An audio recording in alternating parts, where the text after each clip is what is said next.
तुम्हें तो चोट पहुंची है। कुछ खास नहीं। जब कोई वीर योद्धा रणभूमि से लौटता है तो वो अपने घावों और मन में उठे भावों को छिपाने की कोशिश करता है, लेकिन उससे कैसे छिपा सकता है जिसकी आंखें उसे आर पार देख सकती हैं।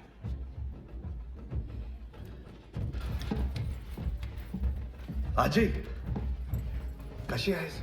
सतोशी, मैं महाद्वार तक नहीं आ सकी। मेरी तबीयत। कोई बात नहीं आजी, नमस्कार करता हूँ। जीते रहो, दीर्घायु भव। ये संभालो, हम जीत गए आजी, हम विजयी हुए, निजामशाही संभली। मुझे विश्वास था, आज तक तुम कभी हार के वापस नहीं आए।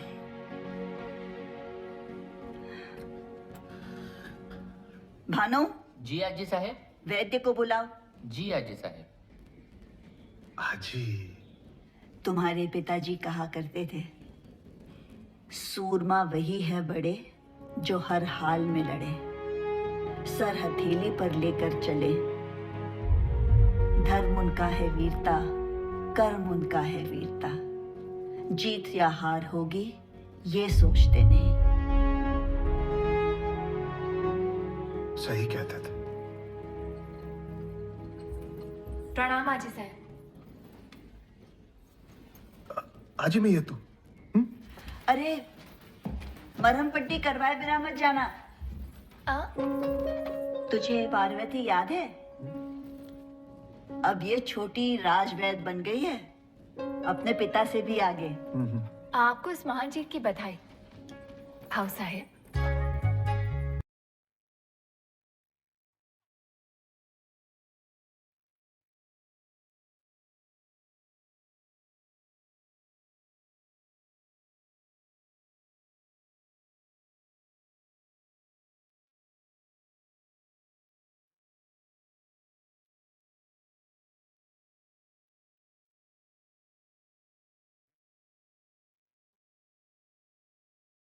एक लड़की वैद्य नहीं बन सकती, ऐसा कोई कायदा है क्या?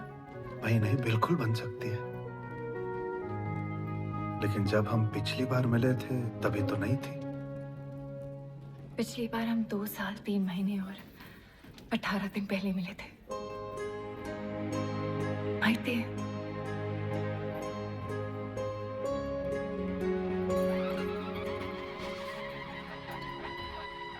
अरे जल्दी करो, इसे गणेश दरबार में हाजिर होना है। हो आजी साहब। झालं? झालं।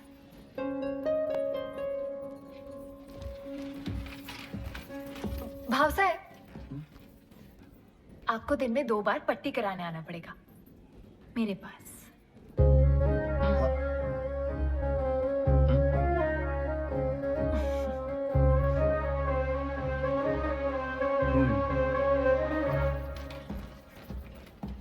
भानु,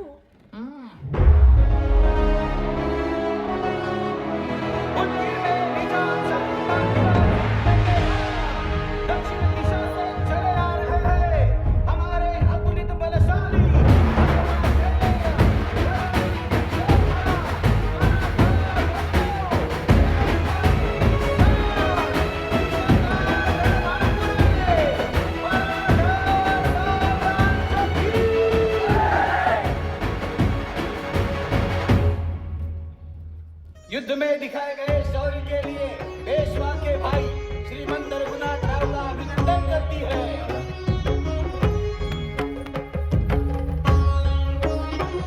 और अब सम्मानित किया जाता है स्वर्गीय श्रीमंत बाजीराव और मस्तानी के पुत्र और पेशवा के भाई शमशेर बहादुर। युद्ध में दिखाई गई शूरता के लिए पेशवा के चचेरे भाई श्रीमंत सदाशिवराव भाऊ का अभिनंदन किया जाता है। आप तो हमारे गले के हार हैं। काका, ये आपके लिए। विश्वास?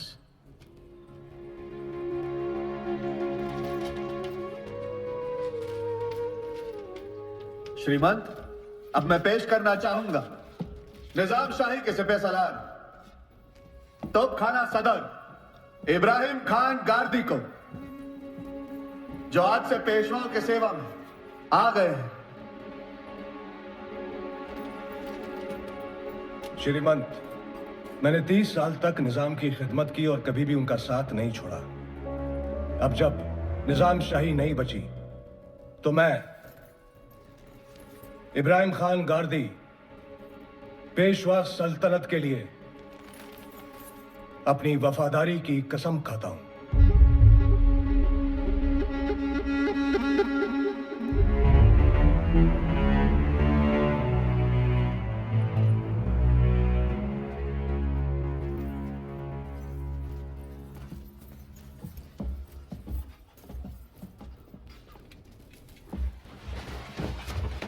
इन्होंने वो काम करके दिखाया है जो हम में से कोई पेशवा नहीं कर पाया। दक्षिण को मुक्त करना हमारे प्यारे छत्रपति शिवाजी महाराज का अधूरा सपना था।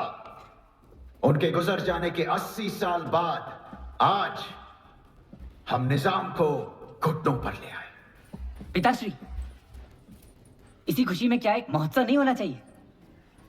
अब हम पूरे हिंदुस्तान के शासक बन गए हैं, बेशक महोत्सव होना चाहिए।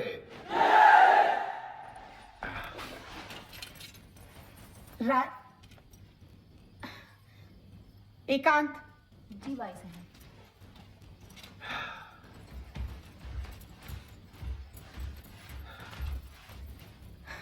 राया, शस्त्र पूजन के समय आपने पेशवा तलवार सदाशिव को क्यों दी? वो ऐसा करने की क्या जरूरत थी? आप सदाशिव को इतना मान क्यों दे रहे हैं? क्योंकि उसी ने तो निजाम शाही को जड़ से मिटाया है। तुम्हें परेशानी क्या है? अपने आप को पेशवा समझने लगा है वो। उदगिरी में एक मुसलमान सरदार को राघोबा की सहमति के बिना ही भर्ती कर लिया उसने। वो मुसलमान सरदार हिंदुस्तान का सर्वश्रेष्ठ तोपची है। छत्रपति शिवाजी महाराज की सेना में मुसलमान भी थे। राया, आप बात को समझ ही नहीं रहे हैं। आज सदाशिव ने राघोबा की बात नहीं मानी, कल वो आपकी भी अनसुनी कर सकता है। आप बात समझ नहीं रही हैं। सदाशिव का हर कदम हमेशा मराठा साम्राज्य के हित में ही रहा है। ईश्वर न करे अगर आपको कुछ हो गया और वो मराठा साम्राज्य के हित में स्वयं पेशवा बन बैठा, तब क्या होगा हमारे विश्वास का? हाँ? राघोबा पहले ही मेरे जी का जंजाल है और अब सदाशिव। मुझे पूरा भरोसा है उसकी निष्ठा पर। तुम्हारे बेटे पर वो अपनी जान छिड़कता है और विश्वास भी उसे उतना ही प्यार करता है। विश्वास तो बच्चा है, पर आपके भोलेपन पे मुझे आश्चर्य हो रहा है। तो क्या चाहते हैं आप? क्या करूं? ये भी मैं बताऊं, पेशवा आप हैं कि मैं? इतने युद्धों के कर्ज का भार हमारे साम्राज्य को आर्थिक संकट में डाल रहा है। जी, सो तो है। तुम बुद्धिमान हो, विश्वसनीय हो और लोगों से काम लेना जानते हो। ये तुम ही कर सकते हो। मुझे करना क्या होगा ये तो बताइए श्रीमंत। मैं तुम्हें धन मंत्री तैनात करता हूं।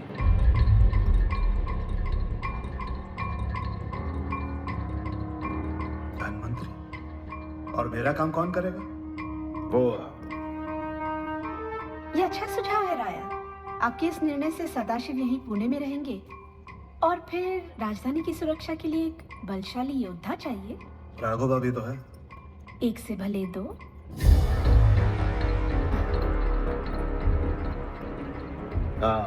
दोनों जी आपको सारी जानकारी दे देंगे।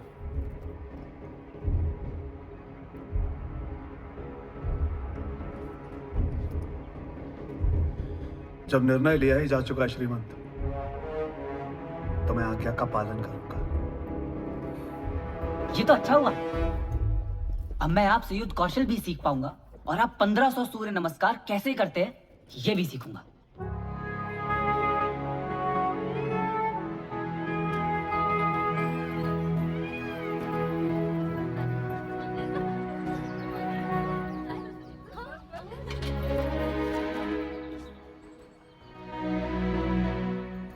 मी येते.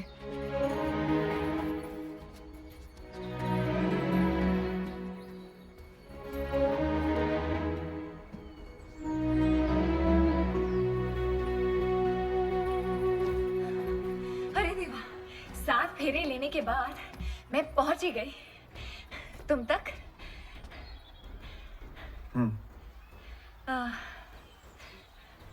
सुना है तुम्हें धनवंतरी बना दिया है? पर साला मेरा मन कहता है कि तुम ये काम भी निपुणता से करोगे।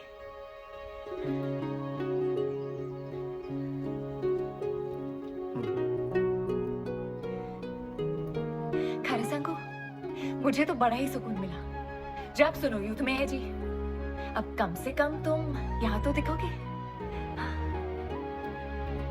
वो कहते हैं ना,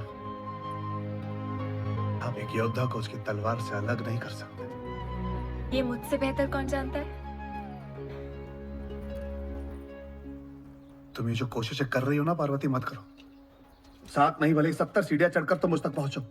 मेरे जीवन में 7 फेरे नहीं है, समझत कसं नहीं तुला। समझायचं काय? अब डोर तुम्हारे हाथ में नहीं है। मैंने बहुत तपस्या की है। कणेश्वरी देवी के 108 उपवास रखे हैं मैंने, माहिती है? अब मैं तुम्हें कहीं और जाने नहीं दूंगी। देखना, तुम मेरे हो जाओगे, वो दिन दूर नहीं। ताका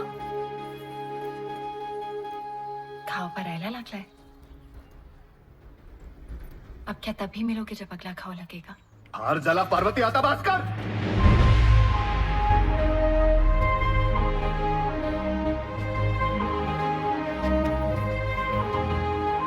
पार्वती, पार्वती, पार्वती।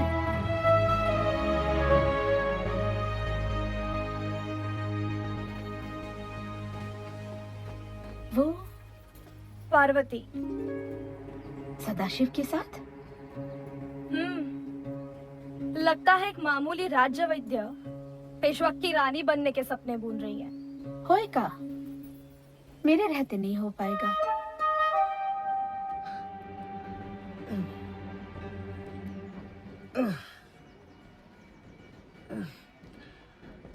मराठा राज्यों के बाहर से कितनी रकम आती है?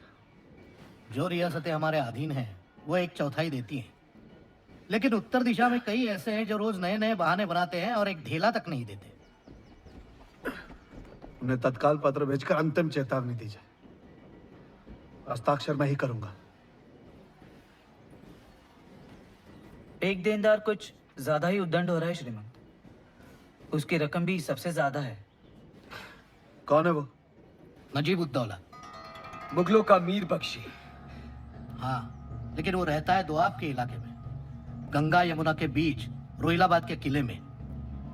कितने ही पत्र भेजने के बावजूद वो अपनी देनदारी पूरी नहीं कर रहा है, टाल जाता है। साम दाम का इस्तेमाल कर लिया, अब दंड का समय आ गया है। आप तो यहाँ हैं, दंड कैसे देंगे? हम दत्ता जी शिंदे जी को भेज सकते हैं। उत्तर में हमारे सबसे बड़े सरदार हैं। दत्ता जी वाह, नजीब पे भारी पड़ेंगे। और एक और फरमान मुगलों के लिए जारी किया जाए। जी श्रीमान।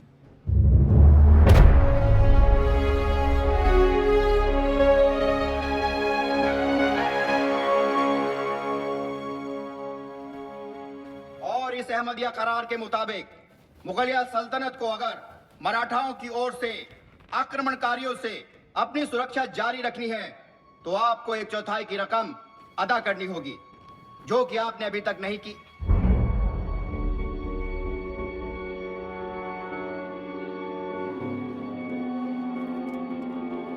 करार की इज्जत की जाएगी। आलम बना, आप इन मराठाओं की धौंस पट्टी में मत आइए। हम इन्हें रुक जाओ नजीब, रुक जाओ। इतने उतावली मत दिखाओ। फरमान अभी तक खत्म नहीं हुआ है।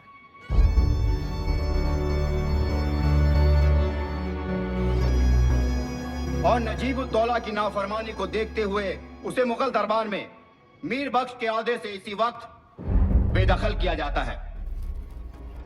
दस्तखत सदाशिवराव भाऊ पेशवा।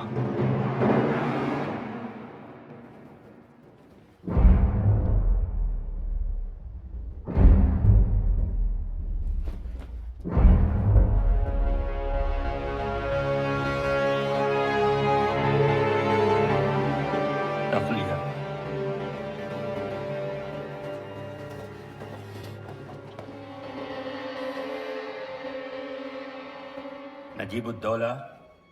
आलमपना, मराठों की इतनी जुर्रत की मुझे हटा दिया। हम क्या करते? आखिर हमें भी तो उनकी सरपरस्ती की जरूरत है। जहांपना, इसका मतलब ये नहीं कि ये हम पर हुकूमत चला सके। उन्हीं की शह पे ये इमाद इतना फुदक रहा है। उसकी हिम्मत आपसे इस तरह पेश आ रहा है, देखकर मुझे हैरानी होती, खासकर जब उसे पता है कि आपके अंदर शाही खून दौड़ रहा है। उसी शाही खून की बदौलत तो जिंदा हैं हम आज तक। जहांपना, इस इमाद को सजा देनी होगी। कौन देगा उसे सजा? उसके सर पर मराठों का हाथ है, और मराठों के खिलाफ जाने वाला कोई है ही नहीं इस सरजमीन पर। एक है जहांपना, एक है जिससे आप मदद ले सकते हैं। क्या है कोई ऐसा? अहमद शाह अब्दाली। अब्दाली? हाँ आलमपना, और फिर हम इन मराठाओं को सबक सिखाएंगे।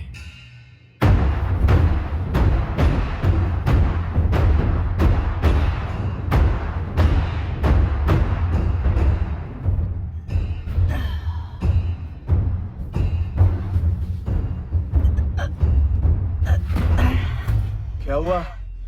चलो, तुम्हारे 5 और बचे।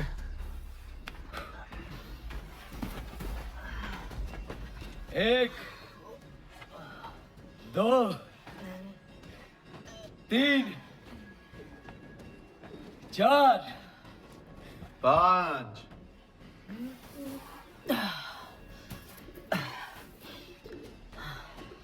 काका, देखना, एक दिन मैं भी आपकी तरह ही योद्धा बनूंगा। क्या फायदा? तलवार घुमाने के बजाय किताबों में संख्याएं घुमानी पड़ेंगी। भाव, क्या पता कब मैदानी जंग से बुलावा आ जाए। हमारा बस चले तो कभी ना आए। जी भाभी। बहिनी, आपसे एक बात कर सकती हूँ? शादी ब्याह के अलावा कुछ भी।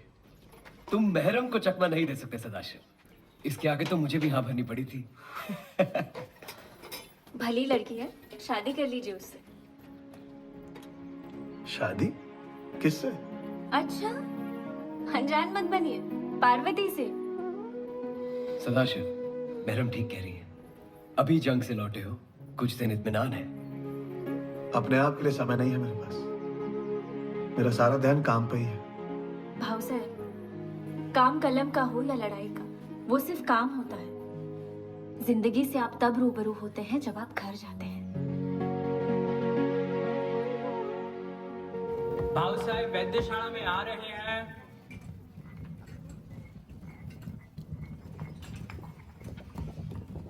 भानु,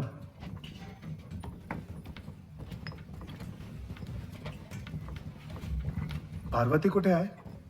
अब आई उसकी याद। मतलब? वो तो चली गई। चली गई? कहाँ चली गई? अपने पेड़ वाले घर कोंकण। कोकण? क्यों? कशाला? ये आप उसी से जाकर क्यों नहीं पूछते? एक बात बताऊं, आप ना केवल रणभूमि के बांकुरे हैं, दिल के मैदान में एकदम फुस।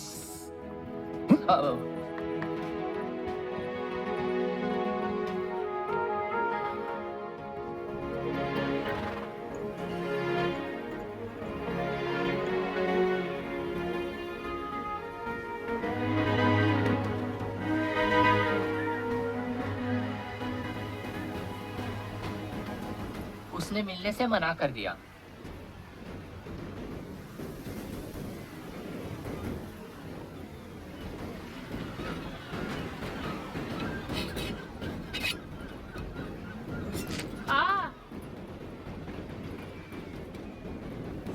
ये उसे देना, कहना मुझे घाव लगा है।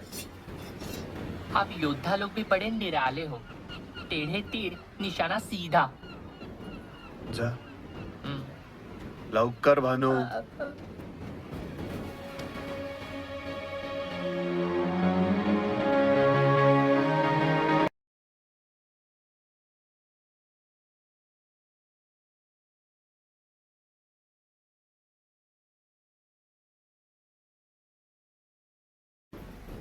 आपने क्या ये? आप. तुम तो मुझे कभी आप नहीं बुलाती. मतलब बहुत गुस्सा हो. तुमसे मिलने के लिए क्या? यही तो एक तरीका था. तो क्या अपना वैद्य होने का धर्म नहीं निभाओगी?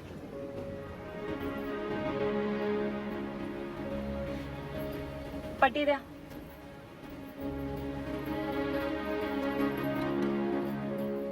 उस दिन मेरी आवाज कुछ ज्यादा ही ऊंची हो गई थी ना. क्षमा कर. लेकिन ऐसे बिना पता चले आने की क्या जरूरत थी? मैं स्वयं अपनी इच्छा से नहीं गई थी. मुझे जाने के लिए कहा गया था. किसने कहा? गोपिका बाई ने. गोपिका बाई? तुम्हाला माहिती है, जब मैं 11 साल की थी तब पहली बार पिताजी मुझे शनिवार वाड़ा ले गए. वहां मैंने तुम्हें देखा. मैं नहीं जानती थी कि तुम कौन हो, क्या हो. मैं तो बस तुमसे प्रेम करने लगी. बाद में पता चला कि तुम पेशवा हो. लेकिन मेरे लिए तो तुम हमेशा सदाशिव थे.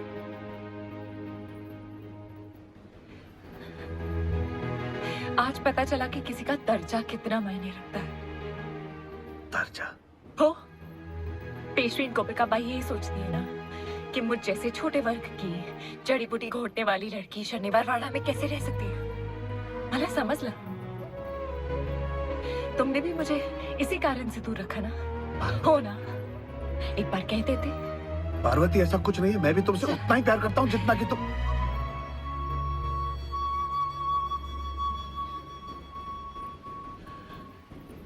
तो फिर क्यों? हाँ,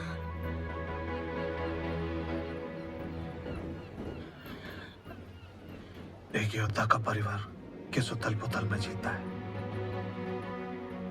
ये मुझसे बेहतर और कौन जान सकता है. मुझे कभी मेरे पिताजी का साथ नसीब ही नहीं हुआ. वो हमेशा युद्ध भूमि में रहे. और जब मैं बहुत छोटा था, नहीं रहे. मैं भी तो एक योद्धा हूं. और जो मुझ पे बीती मैं नहीं चाहता.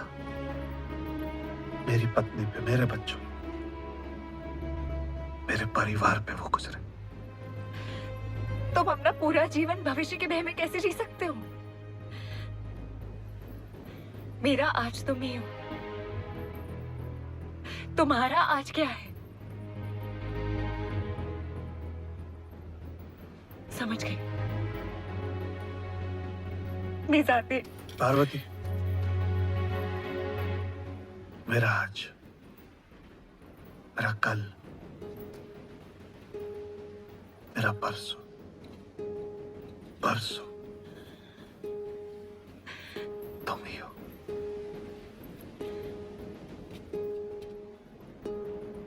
खरंच? खरंच.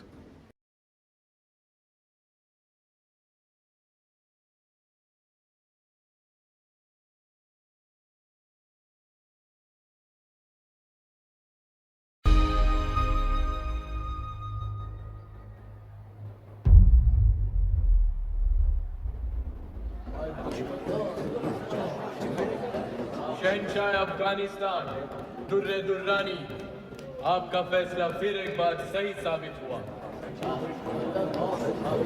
जब से हमने विद्रोहियों को कुचल दिया है, किसी की भी फिर से हमारे खिलाफ आवाज उठाने की हिम्मत नहीं हुई है.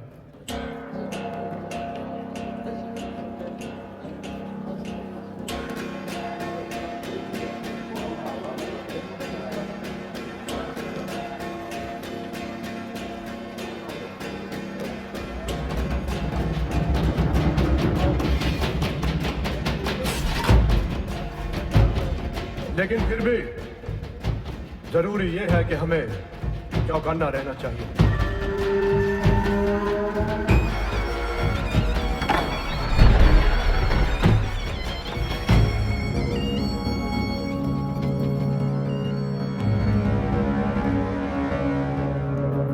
शहंशाह अफगानिस्तान, खबर हिंदुस्तान से। तो आपके सुल्तान नजीबुद्दौला का भाई सुलेमानुद्दौला मिलना चाहता है।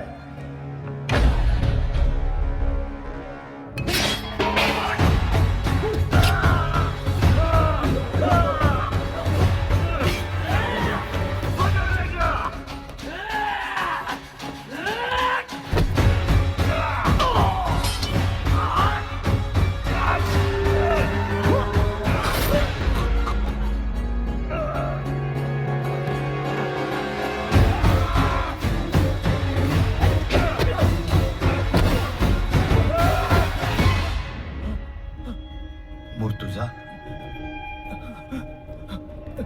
साथ में खेले हैं, साथ में बड़े हुए। मेरी मौत की नीलामी किसके लिए? इसके लिए?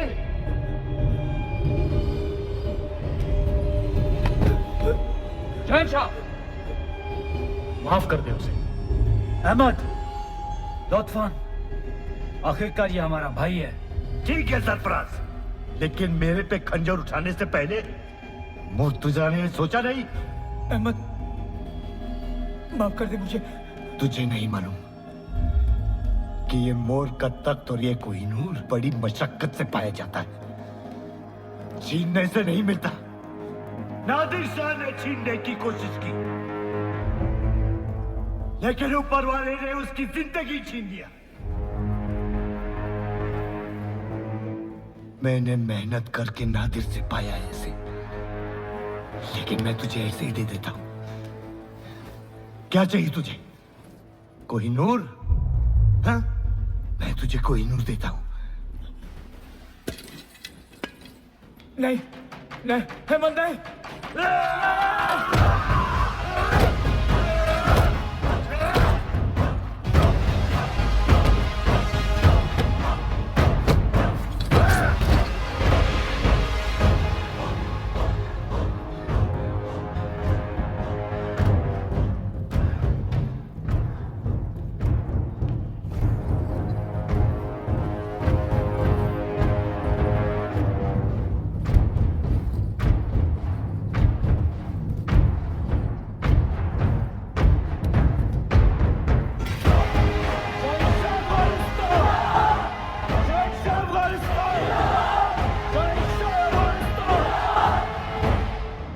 इसे बाहर लेके आओ, मुझे खुली हवा चाहिए।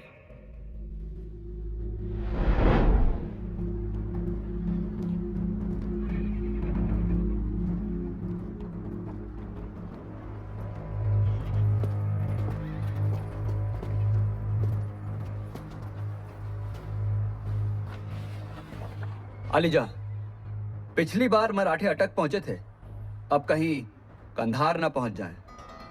दिल्ली के बादशाह और दूसरे हिंदू राजाओं के साथ हम सब आपसे इल्तिजा करते हैं कि अब आप एक भी दिन जाया न करें। आए और हमें आजाद कराएं और खुद हिंदुस्तान का बादशाह बनकर अपना सही मुकाम हासिल करें। आपका दस्त बस्ता खादिम नजीबुद्दौला। बहुत अच्छी खबर है अलीजा। दिल्ली फतेह करने के बेशुमार फायदे होंगे। इतना खुशबाश मत हो। यह नजीब चाहता है कि हम उसकी लड़ाई लड़ें और पूरे जंग का खर्चा हमारे ऊपर आए, और वो वहां बैठे बैठे हमारी फतेह का मुनाफा गिनता रहे, और फिर वो चाहेगा कि खुद तक नशीन हो जाए। जलील है वो। अलीजा, मुझे नहीं लगता वो आपके साथ ऐसे करने की जुर्रत करेगा। जरा गौर करे शहंशाह, फारसी लोग हमारी सल्तनत को हथियाना चाहते हैं, और सिर्फ बागी ही नहीं, तेरे बिरादर भी यहाँ तख्त पर आग गड़ाए हुए हैं। ना भी देखा, अगर तो हिंदुस्तान का बादशाह बन जाता है तो तेरी सल्तनत बंगाल तक फैली होगी। और तब कोई भी फारसी फिर से तुझसे मुकाबला करने की सोचेंगे भी नहीं। हमारे खजाने भी खाली हो रहे हैं। यहाँ की फिक्र मत करें अहमद, मैं संभाल लूंगा। वक्त आ गया है अब दिल्ली फतेह करने का।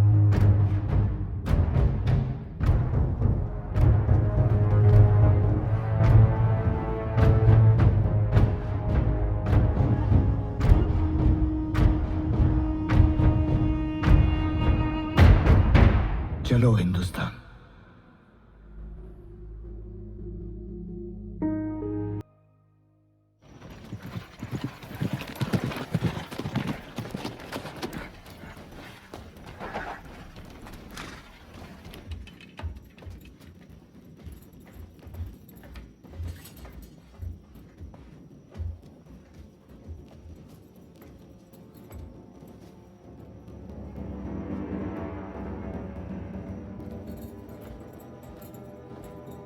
दादा, क्या हुआ?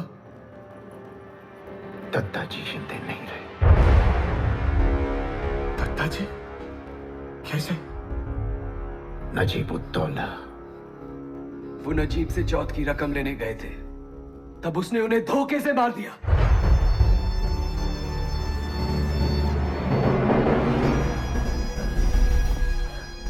तो तुमने ऐलान किया था कि मेरा सर धड़ से अलग करोगे। लो कर दो अलग। लो लो ना ये सर। तुम तो पहले ही अपना सर अब्दाली के पैरों पे रख चुके हो। तो अब क्या करोगे? और लड़ोगे? बचेंगे तो और भी लड़ेंगे।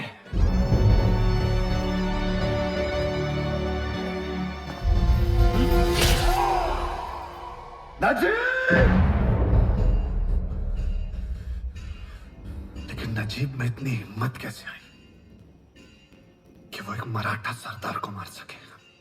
क्योंकि उसने अहमद शाह अब्दाली से हाथ मिलाया है। अहमद शाह अब्दाली? सभी मंत्री और सेनापतियों को अभी इसी समय गणेश दरबार में बुलाया जाए।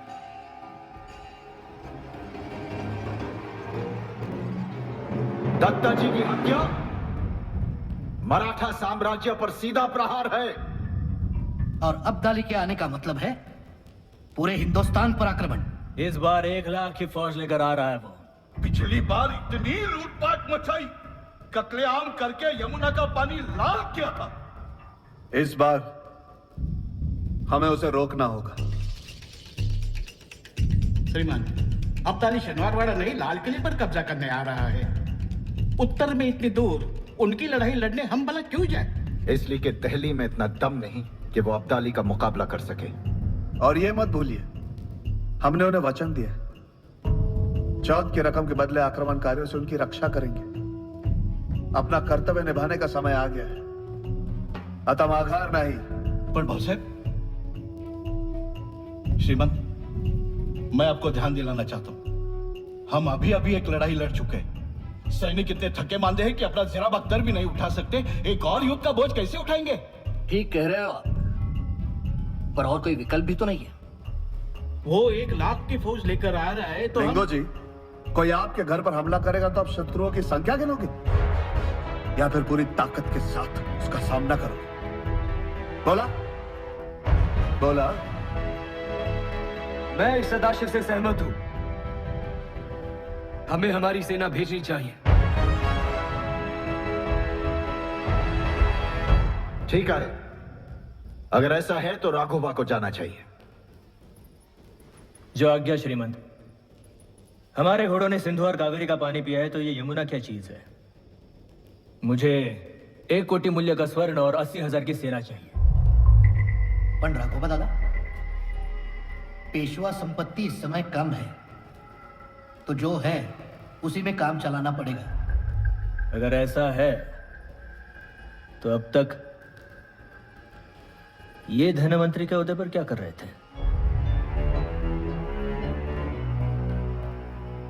राघोबा, आपने अट्टा का किला भले ही जीता, लेकिन आप कर्जे के बोझ के साथ लौटे थे।